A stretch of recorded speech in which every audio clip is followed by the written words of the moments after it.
Here's the deal, you guys. By the end of this video, you're gonna know exactly what not to do. That's right. By the time I tell you what mistake you've been making along with everyone else, you're gonna understand why it's a mistake. Not only that, gosh, why the heck would you do it, right? And you're probably wondering, what is that, Bryce? What is the mistake that everybody makes in this business that you're gonna fix today? Well, if you don't know Bryce, he's crushing it. He's doing over 50 wholesale deals a month. So what's the one thing? I tell you, by the end of this video, you're gonna know what not to do, and hopefully you never do it again. By the time you get finished with this video, you're gonna understand why not to do this one thing, and hopefully you get better on your calls. That's what we want, right? We want to get better with our calls. So stop doing this one thing. There's 3 things that I want to share with you about this one thing that everybody does, whether they're aware of it or not.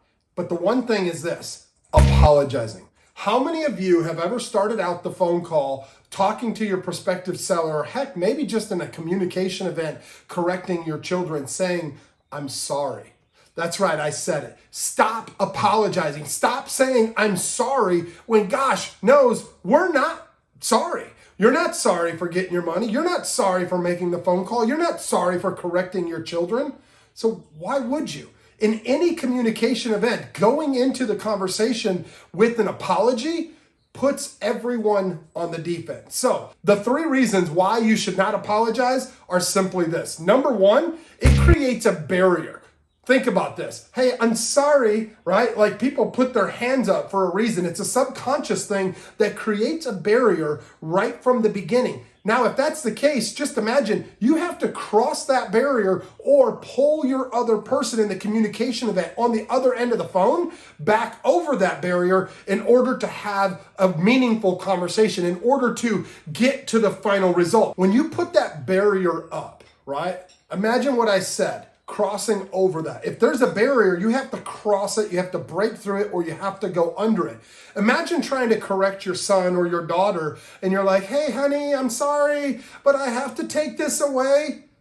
Well, 1, you're teaching your children that it's okay to apologize for correction, which means you're correcting them even though you don't want to. What about if you're talking to your homeowner? "Hey, sorry to bother you." You're putting a barrier between them, and now it's creating a tension that was never there in the first place. So stop doing it. Now, the second thing that I want you guys to remember, when you apologize, you're lowering your position in the communication event, and more so subconsciously. That's right. By apologizing, you're actually taking the playing field and putting yourself below that person. And what I mean by that, for example, is think about correcting your children. Think about when you have to go to your husband, your wife, your business partner, and you apologize in the communication event. How many of you have wanted to go into a communication event and you started out apologizing and you didn't get the end result? That's why.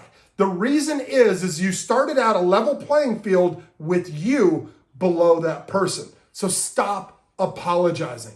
And last but surely not least, number 3, stop apologizing, because when you do, you're lying to yourself. You're not sorry for getting your money. You're not sorry for calling your prospective clients.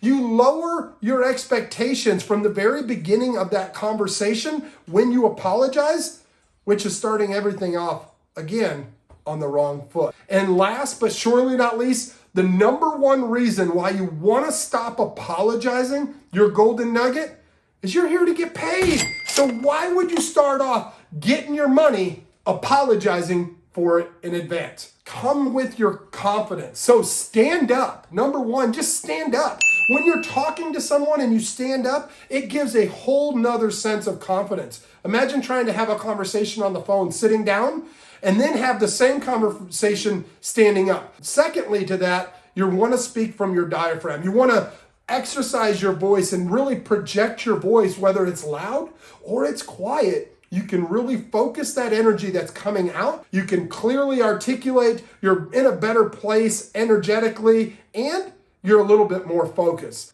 Hope this helps. I'll see you in the next round. Hey guys, Bryce McKinley here, Coach Sharpen. You know what time it is. I want to personally thank you for watching these videos. You see, you might want to subscribe to this channel, and I'm not just saying that to get more followers, but the knowledge that I drop, I guarantee you won't get anywhere else. You see, the information that I give is not just the fluff that every other poo-roo, screw-roo, and guru talks about. You might want to stay alert for what's happening next. So, subscribe, hit the notification bell to keep you posted. You're not going to want to miss what I drop on this channel. Every single day.